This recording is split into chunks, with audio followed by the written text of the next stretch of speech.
49 récords mundiales, de un solo entrenador. En una época en la que ni siquiera existían los relojes GPS, los monitores de frecuencia cardíaca, ni la ciencia del deporte tal como la conocemos hoy. Y aquí viene lo más extraño. Ese entrenador jamás usaba cronómetro con sus atletas durante los entrenamientos. Nunca les decía cuántas repeticiones iban a hacer. Nunca les revelaba los tiempos. Y sin embargo, sus corredores rompían récords del mundo como si fuera rutina. Se llamaba Mihály Iglói, un húngaro casi desconocido para el gran público, pero que cualquier entrenador de fondo serio reconoce como uno de los cerebros más influyentes en la historia del entrenamiento por intervalos.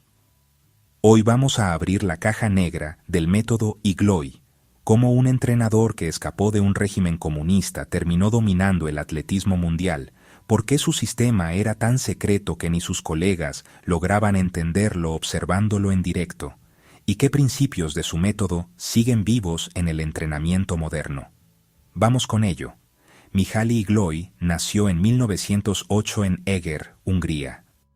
Antes de dedicarse al fondo, probó suerte en la gimnasia y en el salto con pértiga, hasta que finalmente se decantó por el medio fondo. Llegó a competir en los 1500 metros en los Juegos Olímpicos de Berlín de 1936, aunque quedó eliminado en las series clasificatorias. Su verdadero legado, sin embargo, llegaría como entrenador, no como atleta. En 1950 se puso al frente del Honvéd Budapest, el club del ejército húngaro, y ahí comenzó a gestar uno de los periodos más dominantes en la historia del mediofondo mundial. Bajo su tutela, 3 nombres se convirtieron en leyenda: Sándor Ijáros, István Rossz-Szabolgyi y László Tábori. Entre 1955 y 1956, los 3 batieron el récord mundial de los 1500 metros. Ijáros, además, llegó a poseer simultáneamente los récords mundiales de los 1500, los 3000, las 2 millas y los 5000 metros. En total, contando marcas en pista cubierta y distancias que ya no se reconocen oficialmente hoy, los atletas de Iglói sumaron 49 récords mundiales a lo largo de su carrera como entrenador.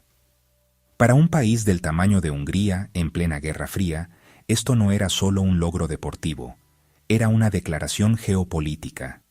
Con esa generación dorada en plena forma, todo apuntaba a que Hungría iba a arrasar en los Juegos Olímpicos de Melbourne de 1956. Pero, semanas antes de la cita olímpica, la Revolución Húngara de 1956 fue aplastada brutalmente por el ejército soviético. El golpe anímico sobre el equipo fue devastador. Ijáros ni siquiera llegó a competir en Melbourne, lesionado. Tábori y Rossz-Szabolgyi corrieron muy por debajo de su nivel real y se quedaron sin medalla. Iglói y Tábori tomaron entonces una decisión que marcaría el resto de sus vidas: no regresar a la Hungría comunista. Se exiliaron y terminaron estableciéndose en la costa oeste de Estados Unidos, donde Iglói se convirtió en entrenador del Los Angeles Track Club y más tarde del Santa Mónica Track Club.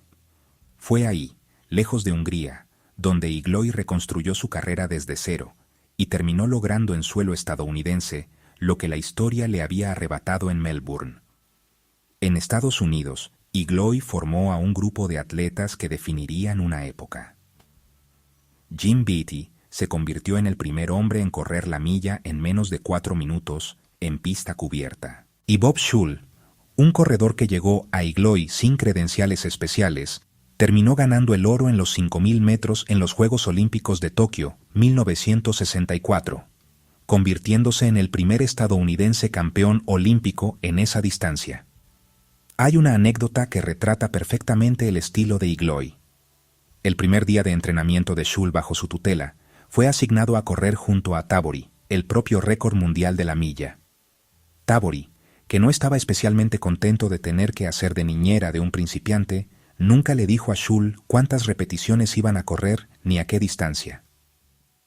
Schull terminó esa sesión agotado como nunca antes en su vida, sin haber tenido ni idea en ningún momento de cuánto quedaba por delante. Ese no era un detalle anecdótico. Era literalmente el núcleo filosófico de todo el método Igloi. Vamos al corazón del sistema, y aquí viene la primera sorpresa para cualquiera que conozca el entrenamiento de fondo moderno. Igloi entrenaba a corredores de fondo y medio fondo, utilizando, casi exclusivamente, repeticiones cortas. Nada de tiradas largas continuas por carretera. Nada de rodajes suaves de 1 hora fuera de la pista. Todas las sesiones, absolutamente todas, se realizaban sobre el óvalo, con estructura de intervalos. Y cuando hablamos de intervalos cortos, hablamos de verdad de cortos. La inmensa mayoría de sus repeticiones se movían entre los 100 y los 400 metros, con recuperaciones de trote muy breves entre cada una. Ocasionalmente incorporaba repeticiones algo más largas, de hasta 2000 metros, pero eran la excepción, no la norma. Lo que impresiona no es solo la distancia corta, sino el volumen total acumulado en una sola sesión. En los entrenamientos más duros, sus atletas podían sumar hasta 35 kilómetros de trabajo en repeticiones dentro de un mismo día, repartidos en decenas y decenas de tramos cortos, con descansos mínimos. Un ejemplo real de una semana de Rosa Bolghi, entonces recordman húngaro de los 1500 metros, incluía sesiones como 4 series de 4 repeticiones de 300 metros, seguidas de 10 repeticiones de 100 metros, más 6 repeticiones adicionales de 300, y todavía 10 repeticiones más de 100 metros, todo en un solo día de entrenamiento. Y eso era, literalmente, uno de los días más suaves de su semana. ¿Por qué estructurar así el trabajo, en lugar de usar repeticiones más largas como hacían otros entrenadores de la época? La respuesta de Igloi tenía que ver con la biomecánica. Consideraba que alargar demasiado el esfuerzo intenso terminaba deteriorando la técnica de carrera del atleta a medida que se acumulaba la fatiga. Prefería trabajar a alta velocidad en tramos cortos, donde la forma se mantenía intacta, y compensar con un volumen altísimo de repeticiones para desarrollar tanto la resistencia como la velocidad al mismo tiempo. Y aquí llega el elemento más contraintuitivo de todos, sobre todo si lo comparamos con el entrenamiento moderno, tan obsesionado con los datos exactos. Igloi prácticamente nunca revelaba los tiempos a sus atletas durante el entrenamiento. En lugar de cronometrar cada repetición y comunicar el resultado, Igloi observaba intensamente la forma de correr de cada atleta. Cuando notaba que la zancada empezaba a perder fluidez, que lo que él llamaba el swing relajado comenzaba a romperse por la fatiga, ahí cortaba la serie. No antes, no después, exactamente en el punto donde la técnica empezaba a degradarse. Este enfoque se apoyaba en un concepto que él mismo desarrolló, distinguiendo entre lo que llamaba zancada corta y zancada larga. 2 estilos de carrera con distinta longitud de paso y distinta cadencia, que Igloi alternaba deliberadamente dentro de una misma sesión, entendiendo que cada estilo reclutaba de forma distinta la musculatura implicada y retrasaba la aparición de la fatiga por vías diferentes. El objetivo de todo esto era doble.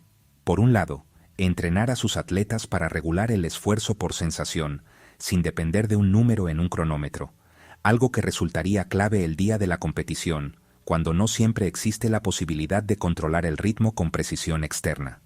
Por otro lado, quitarle presión psicológica al propio entrenamiento. Al no conocer el tiempo exacto, ni cuánto quedaba por delante, sus atletas no podían obsesionarse ni desmoralizarse por una marca puntual, y simplemente se concentraban en ejecutar cada repetición lo mejor posible. Este nivel de control también convirtió a Igloi en una figura casi legendaria por su hermetismo. Bud Winter, entrenador de velocidad en San Jose State y una autoridad reconocida del atletismo estadounidense, llegó a admitir que, pese a observar a Igloi entrenar durante un par de años, jamás logró entender realmente en qué consistía su sistema completo. Parte de esa opacidad tenía que ver con su forma autoritaria de dirigir cada sesión en tiempo real. Según contaba uno de sus propios atletas, Jim Betty, simplemente hacían lo que Igloi les indicaba en el momento. Corre tal distancia, a tal ritmo, y cuando terminas, vuelve, que yo te digo qué sigue. No existía un plan escrito que el atleta pudiera consultar de antemano. Todo se decidía sesión a sesión, sobre la marcha, según lo que Igloy observaba en ese instante en el cuerpo de cada corredor. Esta necesidad de presencia física constante también limitaba, en cierto modo, la escalabilidad de su método. No era un sistema que pudiera transmitirse fácilmente en un papel. Requería literalmente que Igloy estuviera ahí, cada día, leyendo a cada atleta en tiempo real. El impacto de Igloy no terminó con su propia generación de atletas. Uno de sus discípulos, Joe Douglas, que había entrenado directamente bajo su sistema, se convirtió más adelante en el entrenador del Santa Monica Track Club, y ahí formó a algunos de los velocistas más dominantes de la historia: Carl Lewis, Leroy Burrell, Johnny Gray, entre otros nombres de máximo nivel mundial en los años 80 y 90. Es decir, hay una línea directa, aunque poco conocida por el gran público, entre la filosofía de entrenamiento de un exiliado húngaro de los años 50 y algunos de los mejores velocistas de finales del siglo XX. Igloy, además, terminó su carrera entrenando en Grecia durante los años 70, donde sus atletas sumaron 157 récords nacionales del país. Regresó a Hungría tras la caída del comunismo y falleció en Budapest en 1998. Vamos a ponerle algo de fisiología moderna a esto. Uno de los argumentos que hoy se usan para explicar la efectividad del método Igloy tiene que ver con la producción de lactato. Correr repeticiones muy cortas, del estilo 100 metros con recuperaciones breves, genera una acumulación de lactato notablemente menor que correr repeticiones largas a esa misma velocidad. Eso permitía a sus atletas acumular un volumen de trabajo a alta velocidad mucho mayor del que hubiera sido posible con series más largas, sin colapsar por fatiga metabólica extrema en cada sesión. Dicho esto, hay que ser honestos con las limitaciones del sistema.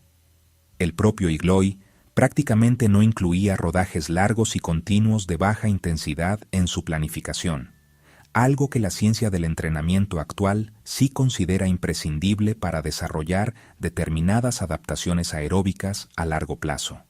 Y su enfoque tan dependiente de la supervisión personal y constante lo hacía difícil de replicar sin su presencia directa. Además, se ha señalado que muchos de sus atletas rendían de forma extraordinaria contra el cronómetro, pero no siempre con la misma consistencia en el cuerpo a cuerpo directo contra otros competidores, quizás precisamente por haber entrenado tanto tiempo sin referencias externas de ritmo de carrera. Entonces, ¿qué puedes aplicar tú de todo esto, 70 años después? Primero, no subestimes el valor de los intervalos cortos. Series de 100 y 200 metros, bien ejecutadas y con la técnica intacta, pueden desarrollar velocidad y economía de carrera sin acumular una fatiga tan brutal como series más largas a esa misma intensidad. Segundo, aprende a entrenar también por sensación, no solo por el número en tu reloj. Presta atención a cuándo tu zancada empieza a deteriorarse por fatiga. Ese es, muchas veces, el momento correcto para cortar una serie, más allá de lo que diga el cronómetro.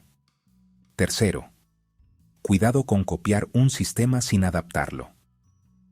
El propio método Igloy, llevado al extremo, dejaba fuera elementos que hoy sabemos imprescindibles, como el trabajo aeróbico continuo. Tómalo como inspiración para el trabajo de velocidad, no como una receta completa y cerrada. Y cuarto, valora la supervisión de calidad por encima de la plantilla perfecta en papel. Igloy no tenía una hoja de Excel milagrosa. Tenía un ojo entrenado durante décadas para leer la fatiga real de cada atleta en tiempo real. Esa capacidad de observación sigue siendo, hoy, tan valiosa como cualquier dato de un reloj GPS. Mihaly Igloy construyó uno de los legados más influyentes del atletismo mundial sin cronómetro visible, sin planes escritos, y con un régimen que sus propios colegas no lograban descifrar observándolo en directo. 49 récords mundiales, una línea de discípulos que llega hasta Carl Lewis, y un capítulo casi olvidado de la Guerra Fría, contado a través del deporte. Si te ha gustado este análisis, dale like y cuéntame en los comentarios si quieres que el próximo capítulo sea sobre Franz Stampfl, el entrenador que ayudó a Roger Bannister a romper la barrera de los 4 minutos, o sobre Waldemar Gerschler, el otro gran pionero del entrenamiento por intervalos. Nos vemos en el próximo video.